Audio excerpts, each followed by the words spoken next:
할렐루야. 네, 우리 아버지 저를 한번 보십시오. 또 누가 오셨는지. 이렇게 인사합시다. 하나님이 당신을 사랑하십니다. 네. 네, 하나님 여러분 사랑하십니다.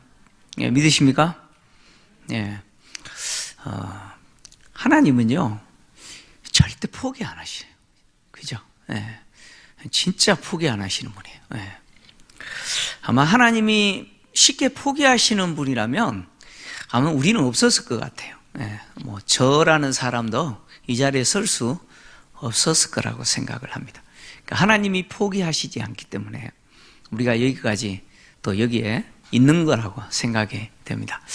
또 그 하나님의 위로와 또 은혜가 오늘 기도하기 위해서 현장뿐만 아니라 또 온라인으로 참여하신 우리 성도님들에게 넘치기를 또 소원합니다. 할렐루야. 다윗이 이제 예루살렘으로 복귀하게 됐는데 참 이 복귀하는 일도 쉽지가 않습니다.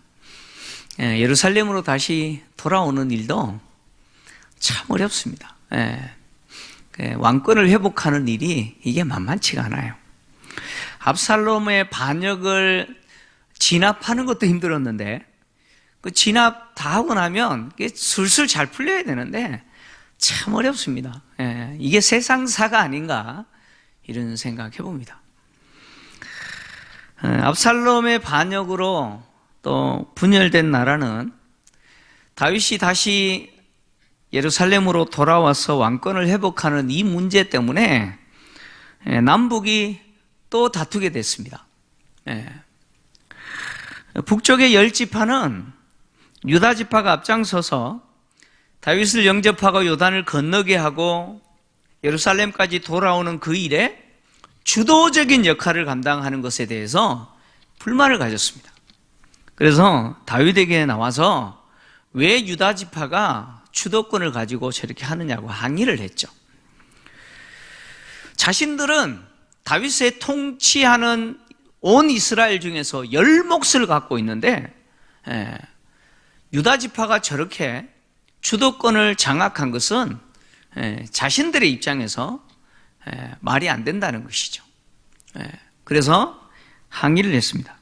그랬더니 유다 지파는 자신들은 다윗이 자신들의 종친이기 때문에 그랬다는 거예요.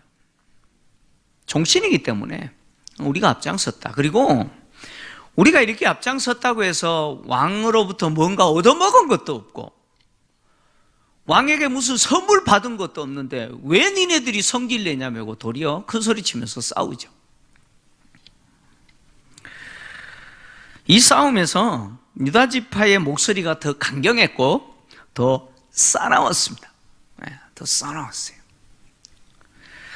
그래서 표면적으로 보면 유다 지파가 이긴 것처럼 보여요. 그러나 이 상황을 지켜보고 있던 이 세바라고 하는 사람이 드디어 반란을 일으키죠. 다윗을 반역합니다. 반역을 선동하게 됩니다. 오늘 이 사무엘하를 기록한 저자가 이 세바에 대해서 두 가지 정보를 제공하는데 오늘 이렇게 시작하죠. 마침 거기에 이렇게 이야기합니다. 마침 거기가 어디입니까? 유다 지파와 북쪽의 10지파가 지금 서로 싸우고 있는 그곳에 누가 있었느냐? 이 불량배 하나가 있었는데 그 이름이 세바라고 하는 자다 이렇게 이야기하죠. 그래서 이 세바라는 사람에 대해서 두 가지 정보를 이야기합니다. 하나는 그가 불량배다라고 이야기하죠. 불량배다. 그리고 또 하나는 그가 베냐민 지파 사람인데 비그리의 아들이다. 이렇게 그에 대한 정보 두 가지를 이야기를 했습니다. 자, 먼저 불량배라고 이야기했어요. 이 불량배라고 하는 말은 이 직역하면 베리알의 아들이다 이런 얘기입니다. 베리알의 아들 들어봤죠? 이 사무엘 상하 강의하면서 여러분 들어봤어요. 베리알의 아들이다라고 하는 이 말은 이 사무엘서를 기록한 저자가 이 부분에 말고 앞에 4번이나 사용했어요. 이 단어를 베리알의 아들 불량배라고 하는 이 단어를 4번 사용했는데 첫 번째 사용한 대상은 누구냐? 엘리의 두 아들이죠. 홈리와 비느하스죠. 엘리의 두 아들을 벨리알의 아들, 불량배다 이렇게 표현했어요. 그 다음에 두 번째 표현한 사람은 누구냐? 사울이 기름 부어 왕이 되는 것을 반대했던 자들이 있어요. 사무엘이 이스라엘 전체를 모아놓고 제비 뽑기 했는데 누가 뽑혔어요? 사울이 뽑혔죠. 그죠?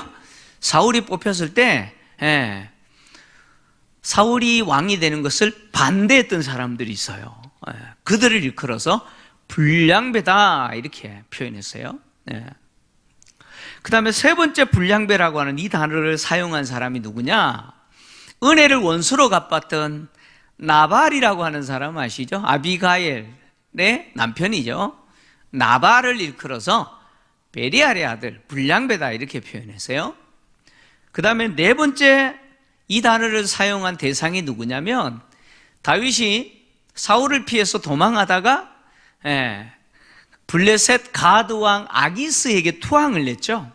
투항한 이후에 아기스가 시글락을 그에게 주어가지고 다윗과 신하들의 가족들이 거기에서 거주하는데 마침 블레셋과 이스라엘의 전쟁이 있게 되어서 다윗이 용병으로 그 전쟁에 부하들과 함께 참여하게 됐어요.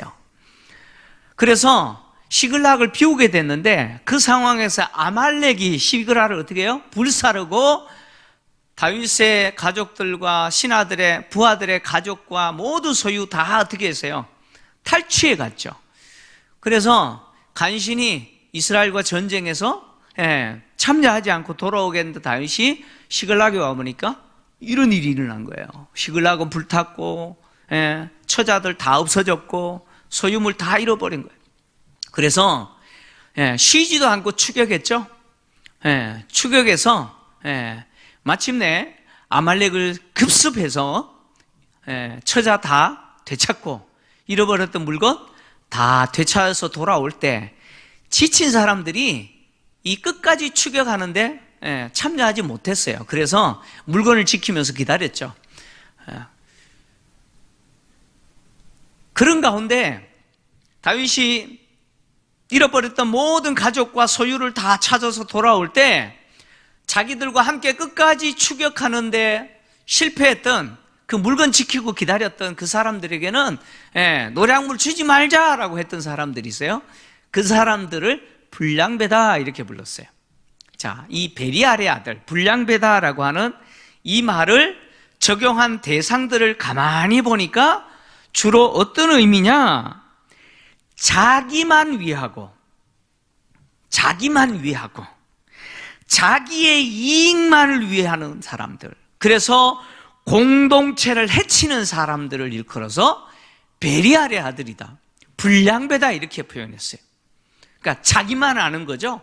자기 이익만 추구하면서 공동체가 무너지든 공동체가 깨뜨려지든 공동체의 이익은 아무 관심도 없어요. 오직 자기 이익만을 추구하는 사람들, 국가가 망하든 상관없어요. 나만 이익이 되면 된다 이렇게 생각하는 사람들, 이 사람들이 베리알의 아들, 불량배라는 거죠. 그렇잖아요. 엘리의 두 아들도 똑같죠. 국가가 망하든 말든 자기 배만 채웠잖아요. 그리고 또 사울이 왕이 되는 것을 반대했던 사람들도 마찬가지예요. 국가를 생각하지 않죠. 자신들의 이익을 위해서. 그리고 나발도 마찬가지죠. 자기의 이익 때문에. 소유물을 주지 말자, 노량물을 주지 말자라고 했던 사람들도 뭐예요? 자신들의 개인적인 이익 때문에 공동체 생각하지 않아요. 이런 사람들을 일컬어서 베리알의 아들이다, 불량배라고 불렀습니다. 자, 오늘 세바를 저자가 불량배라고 그랬어요. 무슨 의미겠어요?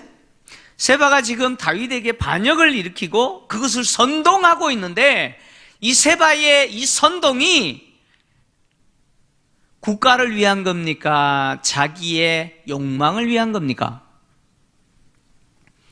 지금 불량배라고 했어요. 불량배는 어떤 사람입니까? 공동체나 국가 관심 없어요. 오직 자기의 이익만을 위해서, 자기의 이익을 목적으로 사는 사람이죠. 근데 세바가 그렇다는 것은 세바가 지금 다윗을 반역하는 일이 국가를 위해서 하는 일이 아니다. 그런 이야기예요. 세바는 자기 욕심이죠. 자기의 야망 때문에 지금 이 반역을 선동하게 됐다라고 지금 저자가 드러내고 있는 거예요. 세바라고 하는 인물이 어떤 인물인지 지금 이야기하는 거예요. 그리고 이 세바를 뭐라고 표현했느냐? 베냐민 지파 사람인데 비그리의 아들이다 이렇게 표현했어요. 이 비그리라고 하는 이 단어를 다르게 표현하면 베고랏이라는 단어와 똑같은 단어입니다. 자, 세바가 비그리의 아들이다라고 하는 말은 베고랏의 아들이다 그런 뜻입니다. 사무엘상 9장 1절을 좀 보면 이렇게 기록되어 있어요. 자, 같이 읽겠습니다. 시작. 베냐민 지파에 기스라 이름하는 유력한 사람이 있으니 그는 아비엘의 아들이요 스룰의 손자요 베고랏의 증손이요 아비아의 현손이며 베냐민 사람이더라. 아멘. 베냐민 지파에 기스라는 사람이 있는데 이 기스가 누구예요? 사울의 아버지죠. 사울 왕의 아버지입니다. 사울 왕의 아버지가 기스인데 기스는 누구냐? 베고랏의 증손이다 이렇게 이야기합니다. 베고랏이라는 말이 비그리라는 말과 같은 말이라고 얘기했어요. 그리고 자, 기스가 베고랏의 후손이라면 그리고 또 지금 세바가 동일하게 비그랏의 아들이다, 비그리의 아들이다라는 말은 이 아들이라는 말은 아들이라고 번역할 수도 있지만 후손이라고 번역할 수도 있어요. 그러니까 베고랏의 후손이다 이렇게 말했어요. 그러면 이 세바와 사울은 어떤 관계예요? 어떤 관계입니까? 아무 관계가 없어요? 아니죠. 아주 가까운 친족이라는 거예요. 가까운 친족이라는 거예요. 그러니까 지금 세바가 다윗에 대해서 이렇게 반역을 선포하고 지금 다윗에 대해서 지금 반발하고 있는 이것이 조금 이해가 되죠? 그는 누구와 아주 가까운 사이입니까? 죽은 사울 왕의 가까운 친족이다 그런 이야기예요. 그러니까 다윗이 왕이 된 것에 대해서 좋게 안 보겠죠. 불만이 있는 거죠. 불만이 있어요. 세바는 북쪽의 10지파의 항의에 대해서 유다 지파가 완강하게 대응하고 또 심지어 그것에 대해서 다윗이 어떤 역할을 해요? 못해요? 사실 다윗이 이 일 만드는 거 아니에요. 유다 지파 앞장서라고 한 거 아니에요. 다윗은 아무것도 못하잖아요. 이런 상황에 대해서 다시 말하면 북쪽의 10지파가 아무것도 얻어낸 것이 없는 상황을 보면서 나팔을 불어요. 나팔을 붑니다. 자, 이 나팔을 불었는데 이 세바가 나팔을 불었다 그랬을 때 이것은 그가 다윗에 대해서 반역하는 일을 사전에 계획했을 가능성이 굉장히 높아요. 자, 왜냐하면 이 나팔이라고 하는 단어가 히브리어 쇼파르라는 단어입니다. 쇼파르라고 하는 단어예요. 이 말은 순양의 뿔로 만든 나팔이다 그런 이야기입니다. 이 쇼파르는 순양의 뿔로 만든 양각나팔, 무 하는 양각나팔이에요. 우리 최수현 장로님도 그 나팔을 갖고 있는데 부 하고 부는 나팔이에요. 근데 이 나팔은 악기로 사용되기도 하지만 주로 어떤 용도로 사용되냐면 신호를 전달하는 용도로 사용됩니다. 신호를 전달하는 용도로 사용돼요. 그러니까 주로 적이 침입하면 전쟁이 발생했다는 사실을 알리기 위해서 이 나팔 불어요. 뿌 불어요. 그러면 이 나팔 소리가 전쟁이 발발했구나 아는 거죠. 전쟁이 발발했을 때 그리고 또 군인들 하여금 무기를 갖추라 라고 할 때 나팔을 또 불어요. 그리고 또 이 나팔은요 공격할 때 또 부는 거예요. 공격을 명령할 때 이 나팔을 불어요.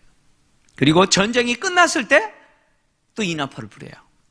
요압이 압살롬과 전쟁이 끝났을 때 압살롬이 죽었을 때 뭘 불었어요? 이 나팔을 불었어요. 전쟁 끝났다는 거예요. 세바가 전쟁 때 사용하는 주로 신호를 전달하는 목적으로 사용되는 이 나팔을 거기 왜 가져왔어요? 왜 들고 왔어요, 거기? 궁금하지 않나요? 예.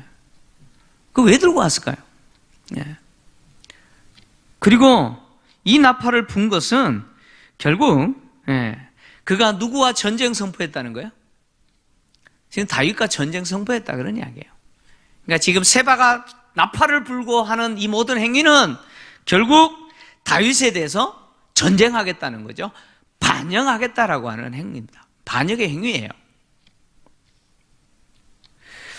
세바가 이렇게 반역을 의미하는 나팔을 불었다는 것은 그가 사전에 준비했을 가능성이 굉장히 많습니다. 그런데 어떤 학자들은 아마 세바가 그 유다지파와 북쪽의 열지파가 이렇게 다투다가 북쪽의 열지파가 지는 모습 보고 이거 안 되겠다 해서 즉흥적으로 나팔을 불었다 이렇게 말하는 학자도 있는데, 여러분 반역을 즉흥적으로 합니까? 한번 물어볼게요. 반란을 즉흥적으로 할 수 있어요? 자기 목숨 걸고 해야 되는데 뭐 반란이 무슨 애기 장난입니까? 내 목숨 걸고 해야 되는 반란을 그냥 즉흥적으로 할 수 있어요? 사전에 준비 없이 할 수 있습니까? 그러니까 세바가 나팔 불 때는 계획이 있었겠죠. 즉흥적으로 한 것이 아닙니다. 세바는 유다지파와 다윗 왕에 대해서 대단히 실망한 북쪽의 열지파를 선동합니다. 지금 선동하면서 나팔을 불고 외치면서 뭐라고 이야기하느냐? 우리가 다윗과 나눌 분깃이 없고 이새의 아들에게 받을 유산이 우리에게 없다 이렇게 외쳤어요. 다윗과 나눌 분깃이 없다.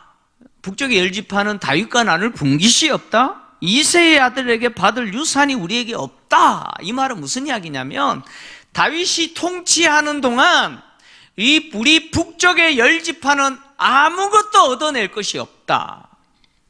10몫의 분깃이 있다라고 주장했는데도 받아들여졌어요? 안 받아들여졌어요? 안 받아들였잖아요. 우리가 10몫 있다 그랬는데도 그게 안 먹혔잖아요. 그러니까 다윗 왕으로부터 받아낼 몫이 아무것도 없다. 특히 유다 지파와 나눌 몫이 없다. 왜냐? 유다 지파가 다 가져갔다 그 이야기죠.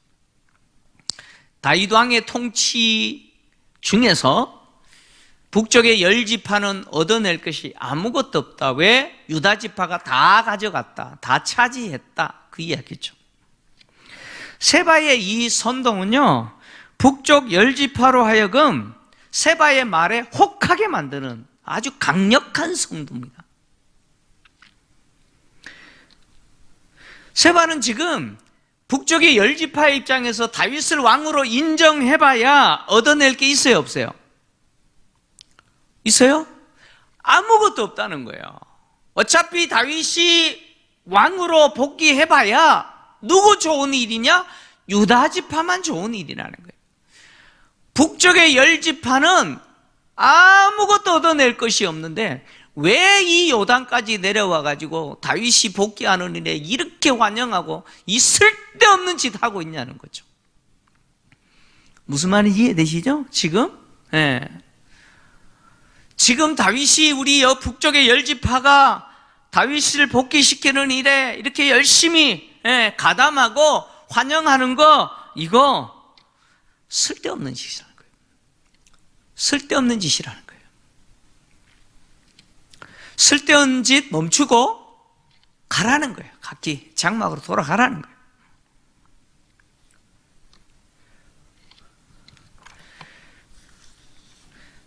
세바가 지금 다윗을 또 어떻게 불렀느냐면 이새의 아들 이렇게 불렀죠. 다윗 왕이라고 부르지도 않아요. 다윗과 그랬어요. 그죠? 아예 왕이라고 칭하지도 않아요.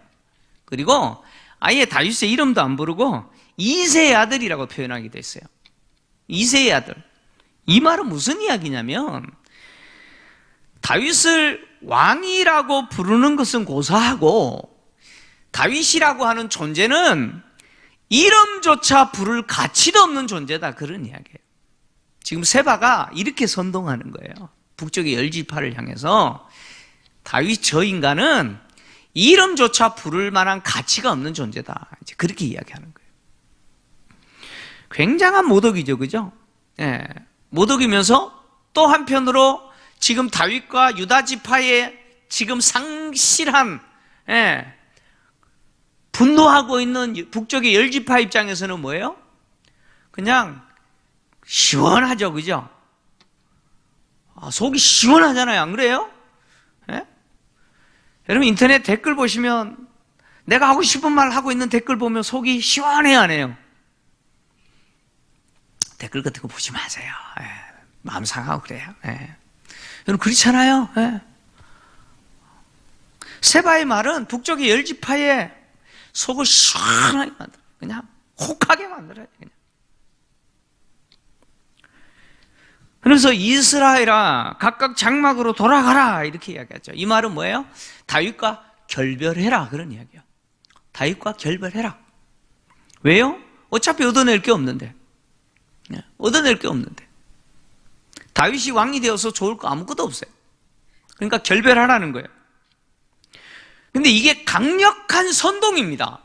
왜 이게 강력한 선동이냐면, 이스라엘아 각각 장막으로 돌아가라. 우리 번역은 이렇게 참 번역을 잘했는데, 사실 원문을 보면 뭐가 없느냐? 동사가 없어요. 돌아가라, 우리는 이렇게 동사처럼 번역했는데 동사 아닙니다. 이거 명사예요. 돌아감, 그냥 명사예요. 원문을 보면 세 개의 명사 단어만 등장합니다. 이스라엘, 장막, 돌아감, 이게 끝이에요. 이게 무슨 이야기냐면, 이게 히브리어의 문법적인 특징인데 이거예요. 구호예요. 구호예요. 구호. 그러니까 선동하는 뭐예요? 구호예요. 구호. 여러분 국회 앞에 가면 막 선동하죠, 그죠? 청와대 앞에서도 이렇게 하잖아요. 선동은 길게 하는 게 아니에요. 구호로 하는 거예요. 구호로 하는 거예요. 그러니까 열지파로 하여금 강력하게 다윗에게서 돌아서게 만드는 지금 선동의 구호를 외친 거죠. 세바가요, 얼마나 선동을 잘했는지, 이 세바의 선동에 이스라엘 열지파, 북쪽의 열지파가 어떻게 했어요? 누굴 따라요? 다윗을 버리고 세바를 따라요. 자, 보세요. 세바가 지금 다윗을 반역하도록 지금 선동하고 있는데, 이 반란의 명분, 반역의 명분이 옳고 그름에 있습니까? 옳고 그름에 있어요? 아니죠. 이 반란의, 반역의 명분이 옳고 그름의 문제가 아니에요. 이권의 문제예요. 이 반역의 명분이 옳고 그른 게 아니에요. 이권의 문제로 접근하여서 북쪽 열지파 사람들을 선동하고 있어요. 이 세바라는 사람이 얼마나 똑똑한 사람인지 여러분 보셔야 돼요. 옳고 그른 게 아니에요. 그냥 이권의 문제로 접근해서 선동합니다. 여러분 이게 굉장히 효과적입니다. 왜 굉장히 효과적이냐면, 오늘날 사람들도 똑같습니다. 이 시대 여러분들은 뭐 다른 것처럼 보이죠? 아니에요. 저도 마찬가지고요. 다 똑같아요. 옳고 그름의 문제가 아니라 전부 어디에 흔들리냐? 이권에 흔들려요. 이권에 흔들려요. 21세기를 살아가고 있는 대한민국 사회, 정치, 어디에 흔들려요? 옳고 그름의 문제예요? 아닙니다. 이권의 문제예요. 이권의 문제 때문에 흥분하고 그러죠? 사실 자신의 이익과 아무 관계가 없으면 옳고 그름의 문제도 관심 없어요. 맞아요? 틀려요? 나하고 아무 상관없어요. 나에게 이익될 거 아무것도 없어요. 그러면 옳고 그름의 문제? 내가 관심 가져요? 그거 관심 없어요. 그게 옳은 그러든 관심 없어요. 근데 나에게 이익이 되느냐 손해가 되느냐 여기에 딱 걸려버리면 어떻게 돼요? 문제가 되죠. 그죠? 여기에 문제가 되는 거예요. 그래서 사실 옳고 그름에 대해서 막 주장하는 것 같아도 가만히 그 이면을 들여다보면 그 속을 이렇게 보면 뭐예요? 이익이죠. 나의 이익이에요. 나의 이익을 주장하는 거예요. 여러분, 국제사회도 마찬가지죠. 국가 간의 관계도 뭐 때문에 다퉈요? 뭐 옳고 그름의 문제예요? 정의 문제예요? 아니죠. 예, 바로 이권입니다. 예, 국가의 이익이죠. 우리 국가, 우리나라의 이익이 되느냐 안 되느냐 이거 따지지 않습니까? 뭐 옳고 그름을 따져요. 예. 자국의 이익이 우선이에요. 그러니까 세바가 어떻게 해야 사람이 선동이 되는지 잘 아는 거죠. 잘 알아요. 여러분, 교회도 마찬가지입니다. 교회가 다툴 때 가만히 들여다보면 옳고 그름 문제입니까? 아닙니다. 이권 문제예요. 이권 문제입니다. 세바의 선동은 매우 성공적이었습니다. 그래서 북쪽의 10지파 사람들이 다윗 따르기를 그치고 돌아섰다는 거예요. 그리고 올라가 비그리의 아들 세바를 따랐다 이렇게 이야기합니다. 각기 장막으로 돌아가라 그랬는데 돌아가지 않고 누구를 따라요? 세바를 추정하는 거죠. 세바를 따릅니다. 얼마나 세바의 선동이 대단해진 그렇습니다. 다윗을 따르는 자가 북쪽 10지파 중에는 한 사람도 없었다. 온 이스라엘이 그랬어요. 다윗을 따르는 자가 없었어요. 그만큼 엄청난 선동을 한 거예요. 자, 세바의 선동으로 북쪽 10지파가 다윗에게 등을 돌리자 남쪽 유다지파는 더욱 단결해요. 더욱 단결합니다. 그래서 성경은 유다지파가 왕과 합하여 요단에서 예루살렘까지 따랐다 이렇게 기록하고 있어요. 여기 합하여 따르다라고 이 말은 어떻게 번역할 수 있냐면 달라붙다, 굳게 결합하다 이렇게 번역할 수 있어요. 마치 본드로 붙여버리는 것처럼. 강력 접착제 있잖아요. 그죠? 순간 접착제 그거 잘못 사용하다가 손에 묻어가지고 딱 붙으면 어떻게 돼요? 해보셨어요? 혹시 안 해보셨으면 오늘 집에 가서 한번 해보세요. 순간 접착 이렇게 손을 해가지고 또 하라고 진짜 하시면 안 돼요. 큰일 납니다 이거. 그렇게 붙여버렸다는 거예요. 마치 본드로 붙여버리듯이 유다지파와 다윗이 그렇게 딱 붙어버렸다는 거예요. 자, 이 합하여 따르다 이 단어는요 성경에서 어떤 의미로 사용되냐면 창세기에서는 남자가 그 부모를 떠나서 아내와 한 몸이 될지라라고 했을 때 이 단어 사용됐어요. 남자와 여자가 부모를 떠나서 결혼하여 한 몸이 되는 것을 이 단어를 사용했어요. 부부가 하나 되는 것을 이야기했죠. 한 몸 되는 것을 이야기합니다. 그 다음에 또 욥기 같은 경우는 이 단어를 어떻게 사용했냐면 뼈와 살이 붙었다 그런 의미로 사용합니다. 뼈와 살은 떨어져 있어요? 붙어 있어요? 뼈와 살이 떨어져 있으면 큰일 나죠, 그죠? 뼈와 살은 붙어 있죠? 그렇게 붙었다. 다윗과 유다지파가 그렇게 붙었다 이런 의미입니다. 얼마나 바짝 붙었다는 이야기일까요?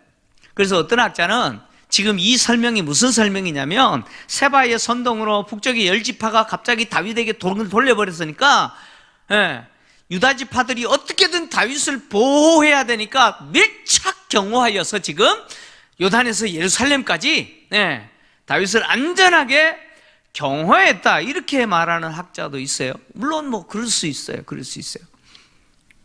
그런데 지금 유다지파가 보여주고 있는 이 모습은 어떻게든 다윗을 지켜야 된다라고 하는 그런 목적이 아니에요. 순수한 목적 아니에요.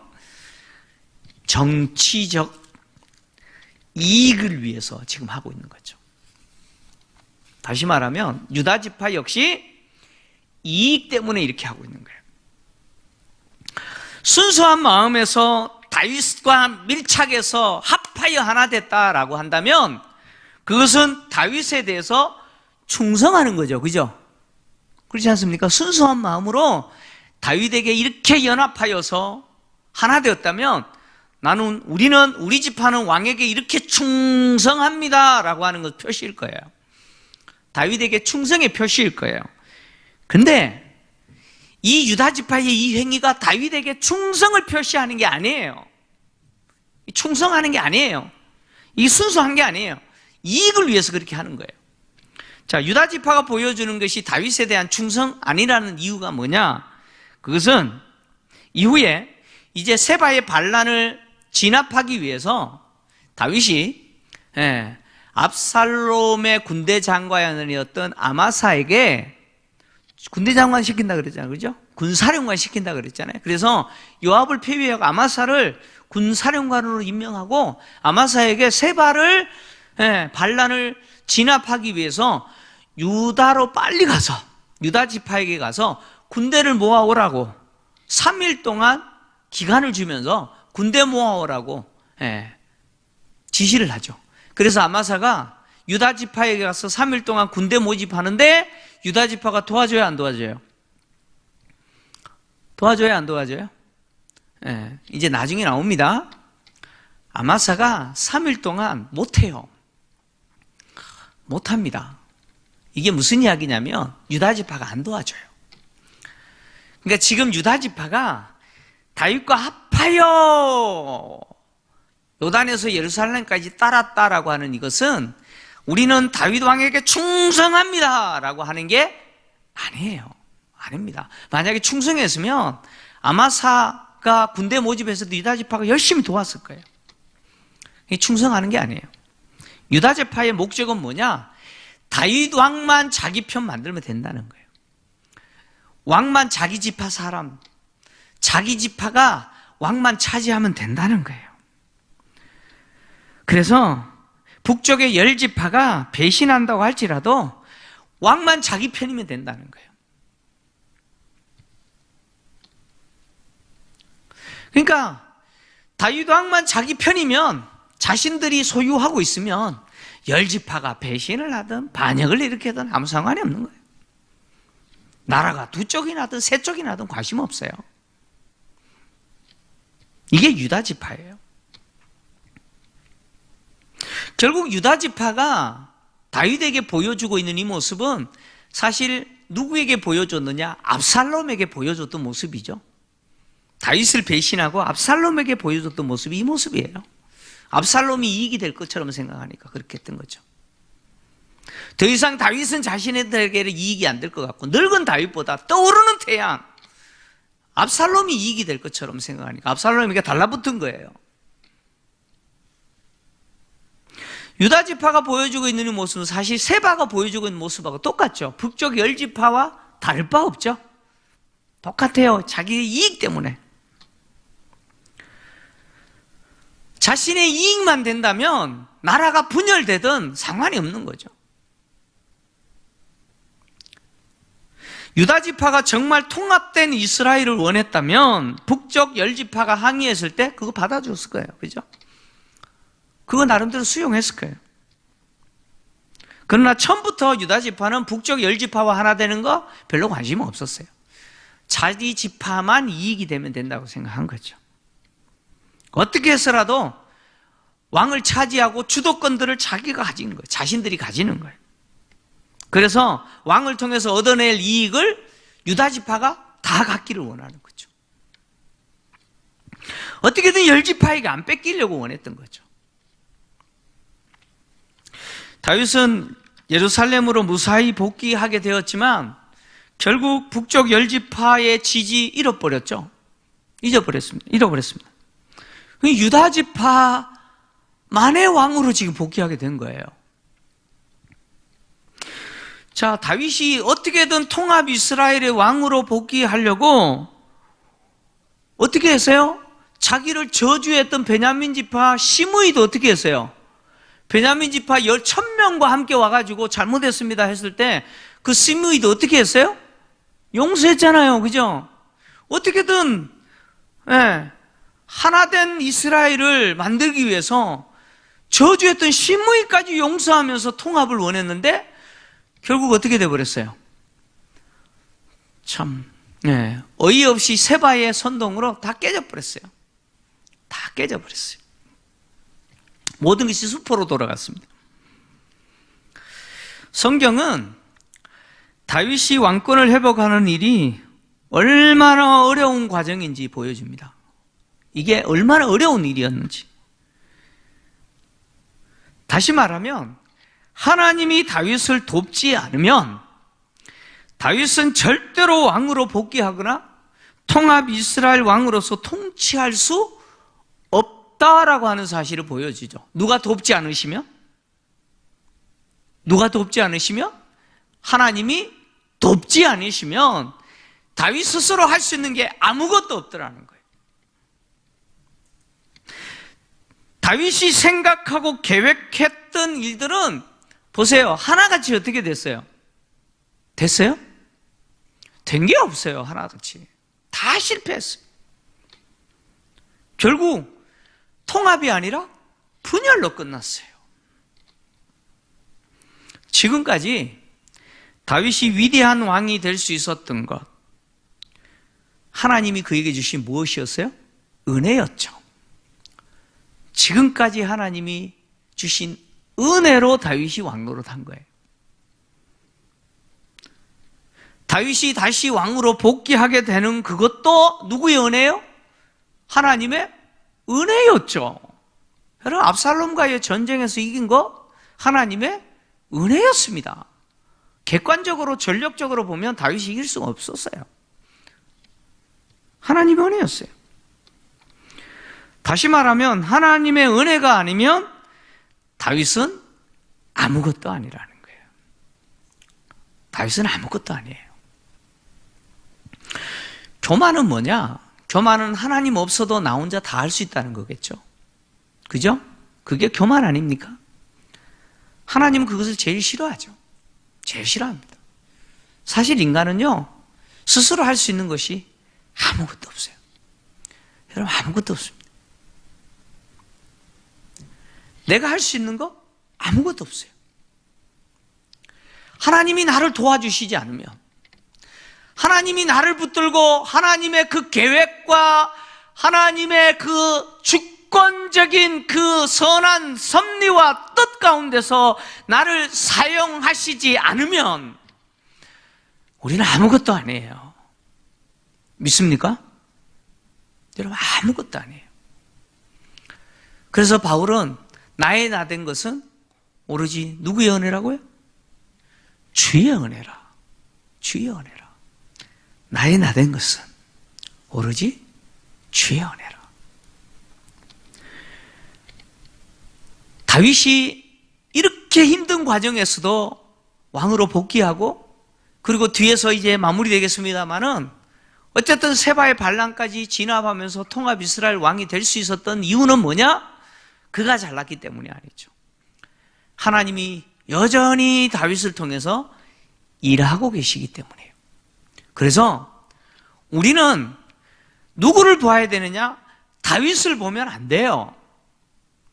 물론 어떤 경우는 다윗을 보면서 나의 모습과 같은 다윗을 보면서 위로받기도 하고 때로는 힘을 내기도 하고 그렇지만, 사실 우리가 보아야 될 상황은 다윗이 아니라 그런 다윗조차도 붙들고 일하시는 누구를 보셔야 돼요? 여러분, 하나님 보십시오. 할렐루야. 여러분, 하나님 보십시오.